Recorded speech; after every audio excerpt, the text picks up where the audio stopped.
नमस्कार दोस्तों, मैं हूं आपका दोस्त होस्ट और गोस्ट मोहन कुमार। मैं आज फिर हाजिर हूं आपके सामने कुछ प्रेरक बातों के साथ। दोस्तों, जिंदगी में कुछ तूफानी करने के लिए आपका मोटिवेटेड रहना है जरूरी। हम लोगों के ग्रुप में हमारा हर दोस्त रहेगा अब सुपर मोटिवेटेड। तो दोस्तों, ऐसे पहले कि आप वीडियो में खो जाएं और सुपर मोटिवेटेड हो जाएं, चैनल को सब्सक्राइब कीजिए, वीडियो को लाइक कीजिए और बेल आइकन को दबा दीजिए। तो चलिए अब सुपर मोटिवेटेड होते हैं।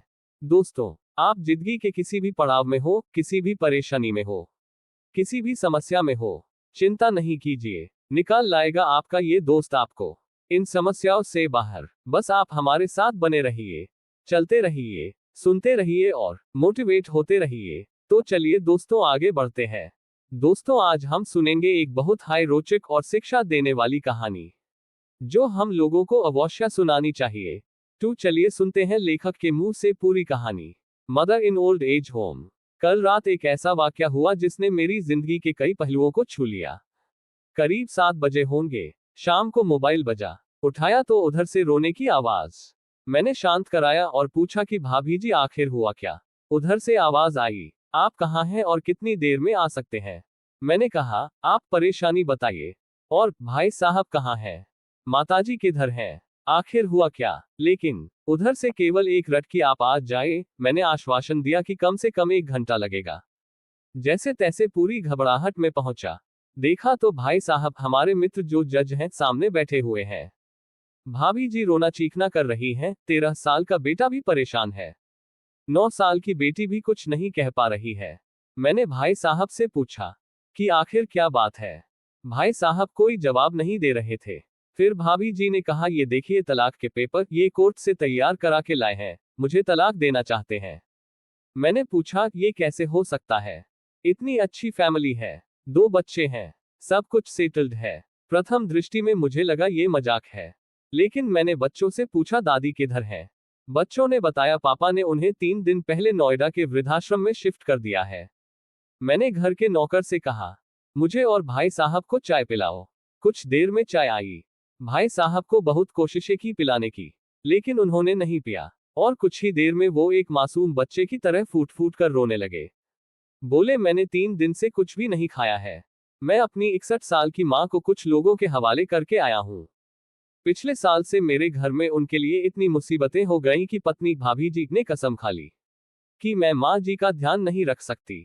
ना तो ये उनसे बात करती थी और ना ही मेरे बच्चे बात करते थे। रोज मेरे कोर्ट से आने के बाद माँ खूब रोती थी। नौकर तक भी अपनी मनमानी से व्यवहार करते थे। माँ ने 10 दिन पहले बोल दिया, बेटा तू मुझे ओल्ड एज होम में शिफ्ट कर दे। मैंने बहुत कोशिशें की पूरी फैमिली को समझाने की, लेकिन किसी ने माँ से सीधे मुंह बात नहीं की। जब मैं 2 साल का था तब पापा की मृत्यु हो गई थी। दूसरों के घरों में काम करके मुझे पढ़ाया, मुझे इस काबिल बनाया कि आज मैं जज हूँ। लोग बताते हैं माँ कभी दूसरों के घरों में काम करते वक्त भी मुझे अकेला नहीं छोड़ती थी। उस माँ को मैं ओल्ड एज होम में शिफ्ट करके आया हूँ। पिछले 3 दिनों से मैं अपनी माँ के एक एक दुख को याद करके तड़प रहा हूँ, जो उसने केवल मेरे लिए उठाए। मुझे आज भी याद है जब मैं 10th की परीक्षा में अपीयर होने वाला था। माँ मेरे साथ रात रात भर बैठी रहती।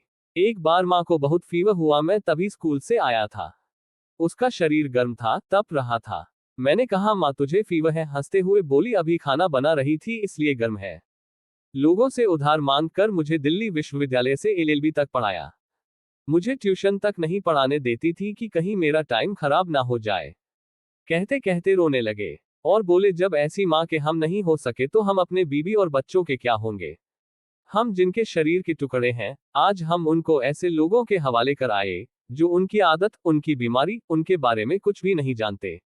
जब मैं ऐसी माँ के लिए कुछ नहीं कर सकता तो मैं किसी और के लिए भला क्या कर सकता हूँ। आजादी अगर इतनी प्यारी है और माँ इतनी बोझ लग रही है तो मैं पूरी आजादी देना चाहता हूँ। जब मैं बिना बाप के पल गया तो ये बच्चे भी पल जाएंगे। इसीलिए मैं तलाक देना चाहता हूँ। सारी प्रॉपर्टी इन लोगों के हवाले करके उस ओल्ड एज होम में रहूंगा। कम से कम मैं माँ के साथ रह तो सकता हूँ। और अगर इतना सब कुछ करके माँ आश्रम में रहने के लिए मजबूर है तो एक दिन मुझे भी आखिर जाना ही पड़ेगा। माँ के साथ रहते रहते आदत भी हो जाएगी। माँ की तरह तकलीफ तो नहीं होगी। जितना बोलते उससे भी ज्यादा रो रहे थे। बातें करते करते रात के 12:30 हो गए। मैंने भाभी जी के चेहरे को देखा। उनके भाव भी प्रायश्चित और ग्लानि से भरे हुए थे। मैंने ड्राइवर से कहा, अभी हम लोग नोएडा जाएंगे। भाभी जी और बच्चे हम सारे लोग नोएडा पहुंचे। बहुत ज्यादा रिक्वेस्ट करने पर गेट खुला। भाई साहब ने उस गेटकीपर के पैर पकड़ लिए, बोले मेरी माँ है, मैं उसको लेने आया हूँ। चौकीदार ने कहा, क्या करते हो साहब? भाई साहब ने कहा, मैं जज हूँ। उस चौकीदार ने कहा, जहां सारे सबूत सामने हैं तब तो आप अपनी माँ के साथ न्याय नहीं कर पाए, औरों के साथ क्या न्याय करते होंगे साहब? इतना कहकर हम लोगों को वहीं रोककर वह अंदर चला गया। अंदर से एक महिला आई जो वार्डन थी। उसने बड़े कातर शब्दों में कहा, 2 बजे रात को आप लोग ले जाके कहीं मार दें तो मैं अपने ईश्वर को क्या जवाब दूंगी? मैंने सिस्टर से कहा, आप विश्वास करिए, ये लोग बहुत बड़े पश्चाताप में जी रहे हैं। अंत में किसी तरह उनके कमरे में ले गई। कमरे में जो दृश्य था उसको कहने की स्थिति में मैं नहीं हूं। केवल एक फोटो जिसमें पूरी फैमिली है और वो भी माँ जी के बगल में, जैसे किसी बच्चे को सुला रखा है। मुझे देखी तो उनको लगा कि बात ना खुल जाए, लेकिन जब मैंने कहा हम लोग आपको लेने आए हैं तो पूरी फैमिली एक दूसरे को पकड़कर रोने लगी। आसपास के कमरों में और भी बुजुर्ग थे, सब लोग जागकर बाहर तक ही आ गए। उनकी भी आंखें नम थीं।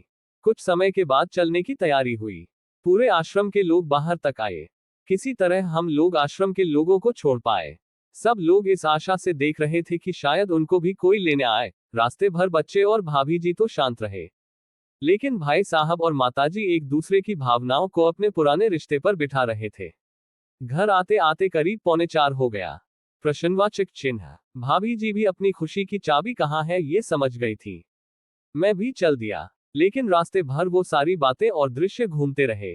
प्रश्नवाचक चिन्ह। माँ केवल माँ है, उसको मरने से पहले ना मारे।